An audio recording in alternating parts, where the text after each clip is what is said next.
Hey, it's Emily Williams, the founder of I Heart My Life and your host of the I Heart My Life show. This is episode 143, How to Move Through Money Scarcity and Reach Your Financial Goals, a real-life coaching session with one of my membership students, Florence Andrews. So Florence is also a new student in our I Heart coaching program, which is a training program for new and aspiring coaches. She's been an actress for as long as she can remember, but recently discovered the world of coaching and knew that this was her calling. And yet now that she's made the decision and taken that leap, so many fears are coming up for her, especially around finances. So in today's coaching session, we're actually working through all the beliefs, all the lack mindsets, all the fears, all the shame that's coming up for her around making this decision to go down this new career path and build her coaching business. So regardless of where you're at on your journey, if you are a business owner, you've probably invested in something and you felt all the fear that comes up with that.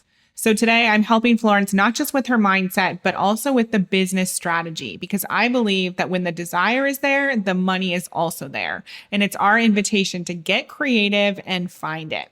So let's go ahead and dive in. This episode was sponsored by the I Heart My Life Mastermind. The I Heart My Life Mastermind is perfect for you if you already have a business and you're looking to scale.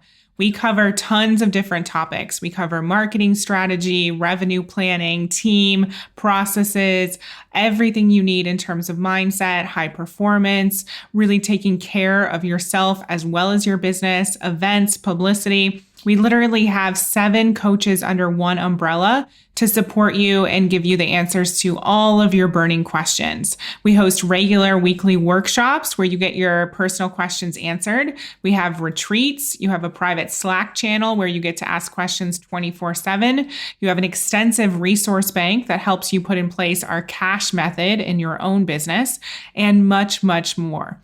This is one of the most inventive programs around. I don't know anyone else offering the service that we provide. So if you are interested in growing your business and transforming your life, definitely book a call with us to learn more. Go to iheartmylifebooking.com and learn more about the I Heart My Life Mastermind. Welcome, Florence. Super pumped for our time together. Thank you so much. I'm super excited to be here. Really, really happy to be here. Amazing. So what is your question for me today and how can I support you? Okay, so I was thinking of what it was that I most wanted to focus on. And I think because I'm in a situation where I'm really new to the coaching world, it's something I'd thought about a few times in the past, but my eggs have always been firmly in one basket of going towards being an actress and being in the West End. And that's where my focus has always been. And then with lockdown, that suddenly fell away and it kind of created this financial situation where I was the main breadwinner before. So suddenly I didn't have an income at all. And it kind of almost after kind of the initial panic had worn off, it kind of was quite liberating because suddenly I was kind of given guilt-free permission, it felt like, to dream again, having had like this long kind of chapter in my life going towards one thing. So through a variety of different kind of paths and reasons, coaching, it became obvious to me that I really wanted to coach and use a big part of my journey and so far to help other women. But so, yeah, the situation I'm in at the moment is that, as you know, I've just invested in I Heart Coaching and I went full on. I went for the VIP track and I didn't think I was going to do it. But I couldn't kind of deny how much I believed it was the right thing for me. And I've always been someone who believes in really investing in their dreams. I really have. I've been lucky that I had a dad who's really kind of just a romantic and like, you can do it. And so I've always had that mindset. But I guess the place I'm in at the moment is that I keep going back and forth, like between a real fear and kind of scarcity mindset of, am I doing the right thing? What if this doesn't work out? I've got to make money ASAP. What if and I go to like the worst case scenario for like my family and my kids. And then like flipping between that and going, I know this is the right thing. And actually it's the only way to live, because otherwise I'm holding on to this little bit of money that will run out maybe 2 months later than it would have, or 3 months later than it would have, with nothing at the end of it. So got it. quite a long explanation, sorry. But yeah, so it's just that fear and kind of that money scarcity mindset that I keep dipping into, and how to kind of balance that. Yeah. Okay, so let's take this to the worst case scenario. So you mentioned you keep thinking about your family and you go to that worst case scenario. So what is the worst case scenario? Okay, so I guess the absolute worst case scenario is that I can't make my mortgage payments, that I don't start making any money, and I have payment plans, and I guess my worst case scenario fear, and I don't think it's likely, but that is like we'd lose the house or something. Okay, so let's play with that. So say you lost the house, what would happen? We would have to find somewhere else to live. We'd have to start renting or move in with someone for a bit. Okay. And then what would happen? I would probably, just to survive in the moment, I would probably try and find just some menial job, or any job I could, just to get by. Okay. Until I work something better out. Okay. And then what would happen?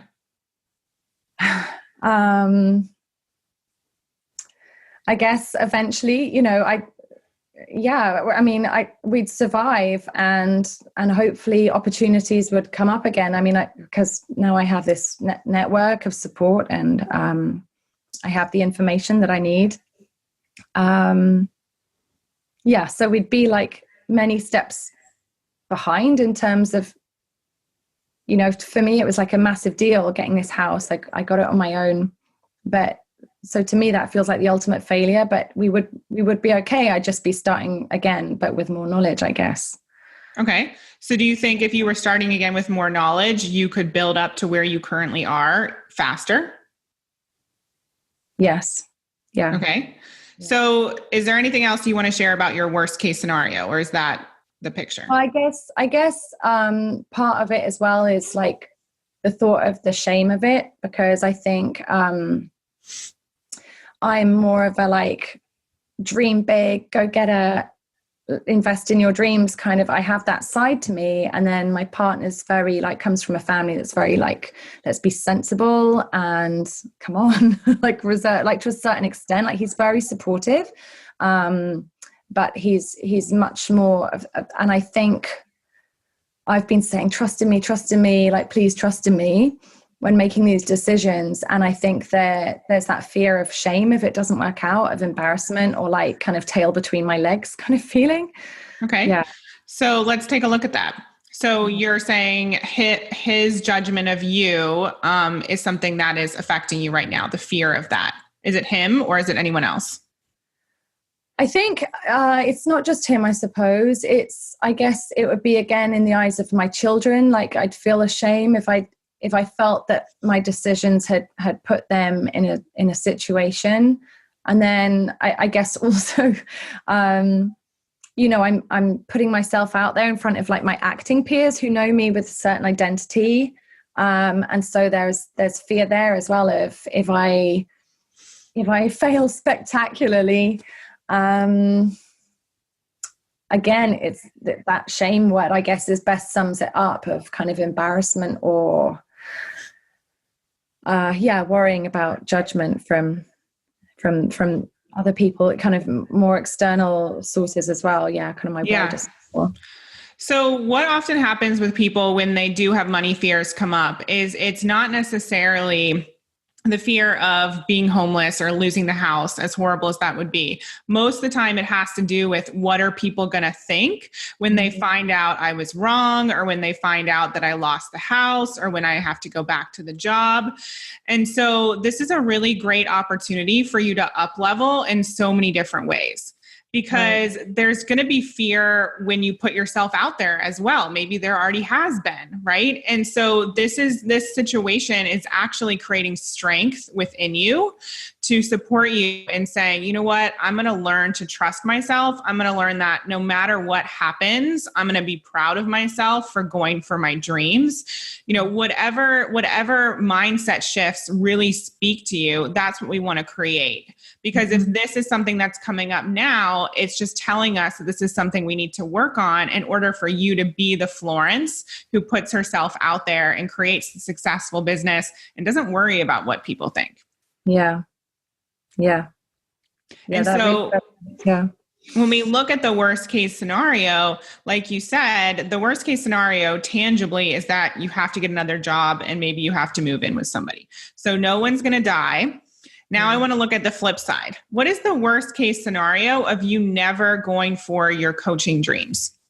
Yeah. Makes me teary as soon as you said that. That I'll never fulfill my potential, that I won't step into who I know I can be and make an impact that I know I can make. And that we definitely won't, it's very unlikely that we'll have the life that that is, part of the pull of what I'm going towards, as well as the impact I want to make. It's a horrible thought. Okay. And that it's interesting because actually going there definitely felt like more of a gut punch than the losing the house one, which is really interesting. Yeah, let's unpack that. What did it, when you say gut punch, what came up for you? Just as soon as you said, like, how would it be if you didn't go for it? I guess it made me realize how much I want it. It's making me feel quite emotional. Just that I want it so much that I think there's such a dream I have in my head of like the vision of the woman that I want to be, or that I know I'm capable of being. And the thought of just not taking steps towards becoming that woman feels more painful to me. Yeah. In a way, that it's not a fear in the same way that the kind of losing the house scenario is, but it's more of a sadness, just like, it makes me more emotional for sure, which is I kind of wasn't expecting. Yeah. Mm. And so that's a really great indication that you're on the right path. Do you see that? Yeah. Because oftentimes when we flash forward, or even what we're doing right now, we practice this exercise of following the fear. What we realize is it's actually far more scary to not go for our dreams and to not put ourselves out there. Because you could find another house, you could move in with someone temporarily, get a job, make the money, do what you need to do. But this is your dream. And we only get one life and one opportunity to make the most of it. And so when I flash forward and look at the person I am 20 years from now, 50 years from now, she always tells me to take risks. She always tells me to dive in head first and to show up fully, because she knows if I don't, then I'm going to regret it. And I'm not going to be living my full potential and impacting the people I was born to impact. Yeah. And so what do you think would be in support of you and your vision anytime this comes up for you, this scarcity, or what if it doesn't work out? What would help shift that for you in the moment? I think perhaps kind of reminding myself to go back to what's the alternative, because I guess there's always that choice. And I hadn't really been thinking about it in that way, as in, I guess when I feel like there's a choice there of like investing money or kind of going a certain way that feels risky financially, and then not investing money, I'm not thinking, it's funny, like I've been thinking being future focused with the fearful side and not so much with the other side. I mean, I guess I have been future focused to the other side to a certain extent, otherwise I wouldn't be investing. So there is that dream there. But I think to just remind myself of that feeling that I just got of how am I going to feel if, like, what's the bigger risk for me? Right. Yeah. And let's also flip to the positive. So let's play the tape through. If you do, which you've done, you've already moved forward with your coaching business. And if you become the person that you desire to be, what is the best case scenario for you? The best case scenario is that I'm financially free and I have a great work-life balance, and I'm working with amazing kind of creative visionary women, and on my terms. I've kind of got a handful of one-on-one clients, and I have this like vision. It just kind of came to me when I was journaling one time. I love journaling, and I had this, I guess it sounds, well, it doesn't matter what it sounds like. I had this vision of kind of being in this beautiful country home, like with a veranda and having an outbuilding. And that's where I did like retreats and workshops. And so the idea of working with people like in groups really excites me, and speaking on stages and spending time writing and having published books. There's so much that excites me about that vision and working in that way. That's amazing. That's a very clear and specific vision. Yeah. So you know how I feel about desires. I believe that they're dropped in, and there are plenty of people who don't have that vision that you just described, but you do, and it's unique to you. And so that tells me that that is the real truth of what it is that you are meant for, because that was literally placed inside of you and you've been given that vision. So my suggestion is, when the money scarcity comes up, or the shame or the fear comes up, you bring yourself back to the vision as well. And you remind yourself, like, this is what we're focused on. This is what I'm creating. This is what is possible for me. And who do I need to be right now? And how do I need to be thinking in order to move closer to that? Because the fear and the worry and the doubt, it literally is just one of those ways that the mind tries to keep us stuck and stop us from moving closer to the vision. So right now you get to decide, either way, you focus on that scary thing, the scary reality of not moving closer to the dream and how that feels, or you can use the actual vision itself to fuel you and remind you why it is that you are doing this. Yeah. Yeah. Absolutely. Does that make sense? Yeah, it does make sense. And it's really powerful to kind of go to that image and that vision, because I can kind of feel it immediately kind of shift almost who I am in this moment and my energy. And I think like the more I'm in that place and I'm showing up in that place, like on lives and things like that, hopefully that's going to translate and kind of help me become that who I need to be to inspire. And And I would take it even one step further with that vision and really think about how it's not only impacting you and the retreats and the clients, but how is it impacting your son? How is it impacting your husband? How is it impacting your son's children, and so on and so forth? Like, really expand the vision even beyond, the next few years, the next decade, and think about what that's going to do for the trajectory of your family and the people that you impact. Yeah. Yeah. And that's a massive why as well, is just to be able to, give my kids that life that I envision, and the opportunities and the time with them. And it's interesting because when you were saying that came up of like that part of my fear when I go to the scarcity places, I don't want to make decisions that feel irresponsible to my kids.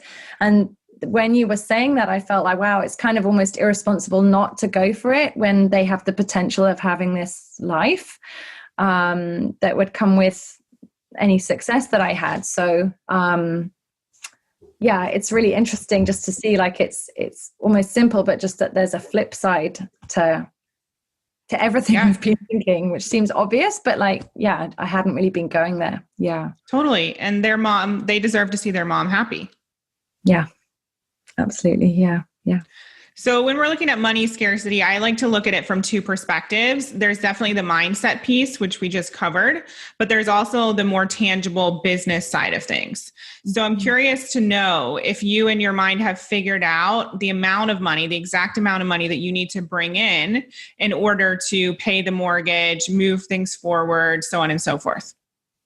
Yeah, I did this recently, actually, because obviously I've been going through all the stuff in the membership and kind of going through the welcome pack with iHeart Coaching. And so I realized that what I need to kind of because at the moment I'm on zero income, I'm not earning anything. And so I realized that what I need as a kind of ASAP is if I'm including my payment plan for iHeart Coaching, I need £3,000 a month. Mm-hmm. ideally. Like I want to start, that is like my first money goal is to get £3,000 a month. And so in my head, I was thinking if I might $1,500 a month, if I start there for one-on-one package, I just need to start getting 2 clients a month. And I'm like, I can do that if I can just get everything set up. Like that feels possible.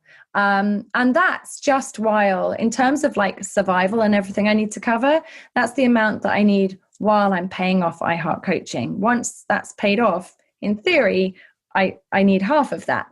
But but obviously I'd like to be growing from there, not thinking that way. So that's like my first money goal. Okay. Yeah. Okay. And do you have any sort of savings or anything else that could cover that amount? Yeah. It's basically, I had quite a lot of savings from my last big job because I actually was kind of just into 6 figures in my last big job. And then I got pregnant, I had my boy, and I decided to take a year out. And I thought, okay, I'm just going to use my savings to do that because it felt so worth it. So I actually used most of my savings up to take a year out, and then like had a little cushion left and was starting to get back into work when COVID hit. So I had a little cushion, and I've had some help with the whole COVID, from the government because I'm self-employed. So I have like a little cushion. And I also have got out a bit of a personal loan just to buffer that even more because I have made these investments. So I do have, it's not like I've not got zero in the bank. I have like a little buffer, but I don't, at the moment, I don't know I do know what the plan is, but at the moment I'm seeing it like going down. And I think that's part of can bring up the fear as well, because it feels a bit like an egg timer. And in a way, when I joined iHeart Coaching and made that decision, I felt like actually the situation I'm in financially is like my superpower, because it means that like I'm not going to half-ass it at all. I have to make it work. And so I think in a way, like it's a major gift to some extent that it's going to force me to like get everything out of the course.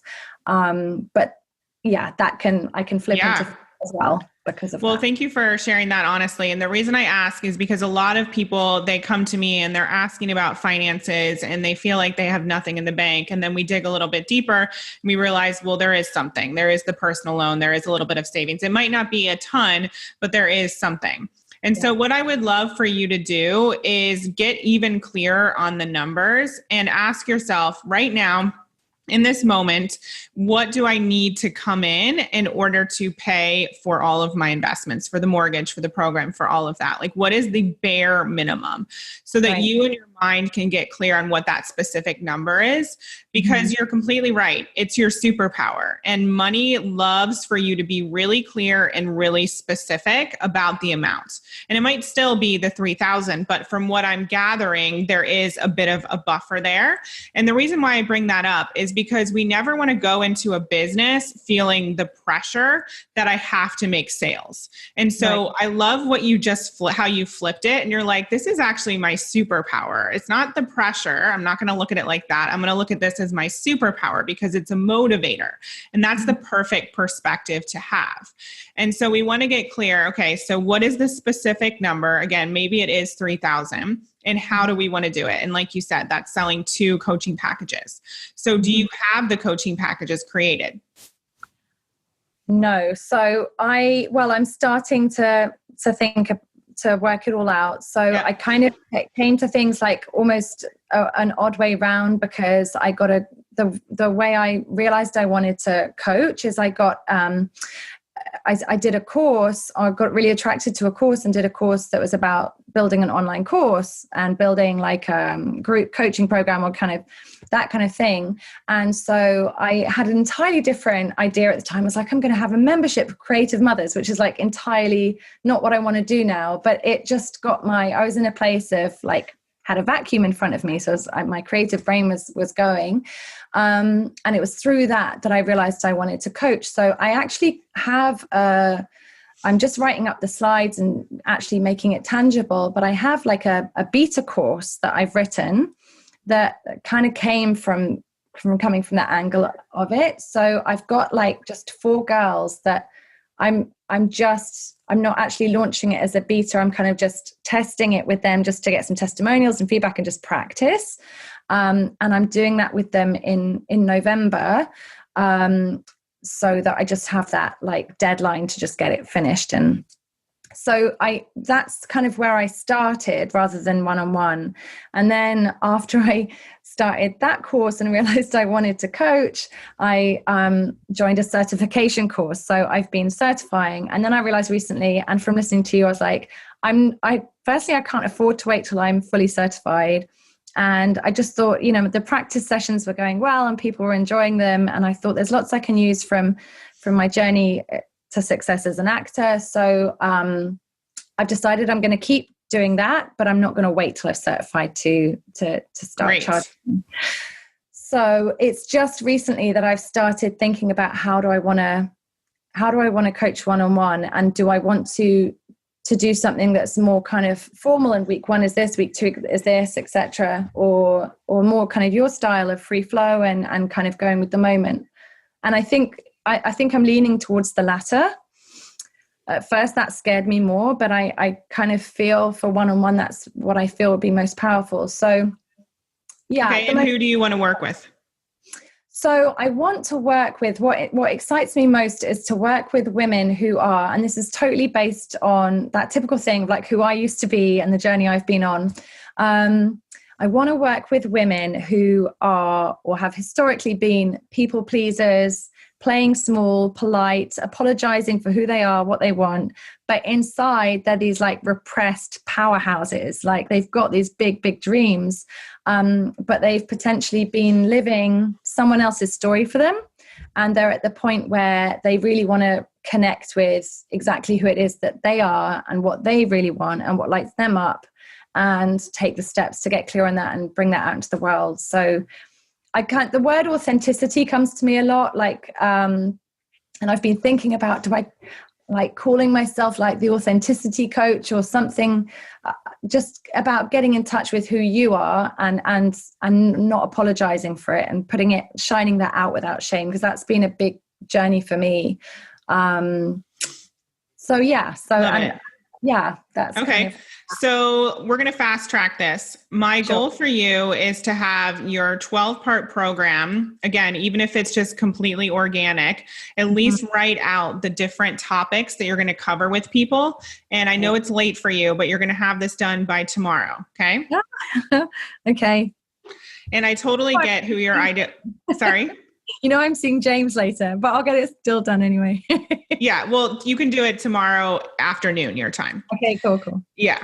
So, And I totally understand who your ideal client is. It sounds like they're this closeted powerhouse woman. And so I would actually speak to the powerhouse side of things versus the authenticity, because I feel like that's more powerful and more appealing. Like they want to have the powerhouse drawn out and like give themselves permission to be the powerhouse. And then, really speak to the results that you can help them achieve.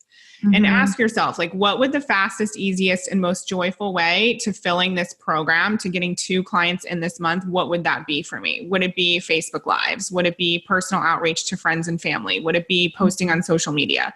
Because there are tons of people who get clients before they even have the website, before they even have everything set up through their current network. And so your job is literally to create the program, build it, and then get as visible as possible. And don't allow yourself to go to the place of, oh, I'm too new, it's not going to happen. Like anything mindset wise, you shift it and you know that you can get those 2 clients. Right. Yeah. Okay. How does that feel for you? Yeah, it feels good. It feels good to have a kick up the bum. And yeah, I definitely think it's perhaps been a stalling tactic or a slight perfectionist tendency to be like, well, when I finally got the website finished and when I've, and all the things I need to do first. Like you said, you don't have time for that BS. No, I don't. So I feel like, no, the queen of coaching has told me, like, it's given me permission. So it feels, it feels really exciting, actually. It's like, I do feel like a door of permission has been opened. So it's like, okay, yeah, I need to just get clear on that. And maybe I can just start now. Yeah. You can just start now. And here's the thing. You're not teaching something that you need to learn. You've already lived this. And so you already have the qualification, you already have the resources, you already have the information to provide for other people. And so when we think about it like that, and we recognize that there are people out there who need to find us right now today, that also helps move us into action. And this is a tool that you can utilize at the very beginning of your business, as well as six figures and so on and so forth. Whenever there's a financial goal, you literally just ask yourself, what is the fastest path to creating this money? I know that if the desire is there, the money is already there, and it just means I need to be taking more action. Right. Yeah. Yeah. Awesome, Florence. Well, you keep me posted, all right? I'm counting on you to send me your program by tomorrow afternoon. Do I have your commitment? Yes, you have my commitment. Okay, amazing. How was this session for you? Yeah, really, really good. Yeah, exactly what I needed. Yeah, it was really... just gave me a lot of clarity and motivation. So yeah, thank you. Thank you so much. It was my pleasure. Thank you, Emily. Awesome. And so I will be letting you know as soon as this is up for on the podcast, and it's in the group now. So that's really exciting. I appreciate all of your vulnerability. I know that it helped a ton of other people as well. Cool. Thank you so much. This was amazing. You're welcome. I hope you loved today's episode, and my recommendation for you is to practice the exercises that I taught Florence. You can apply those to your own life and business starting today. And thank you again for being an incredible I Heart My Life show listener. We are grateful that you are a part of the I Heart My Life community. And if you know somebody who would love this episode, please pass this on to them. We would so appreciate it. And I'll look forward to talking to you soon. We hope you loved this episode. Thank you so much for being an avid listener of the I Heart My Life show. Take a second and leave a review. It would mean so much to us, and we read all of them. And for further inspiration and life and business tips about creating a life that you love and achieving massive success, definitely follow us at I Heart My Life on Instagram and at I Heart My Life Now on Facebook. See you next time.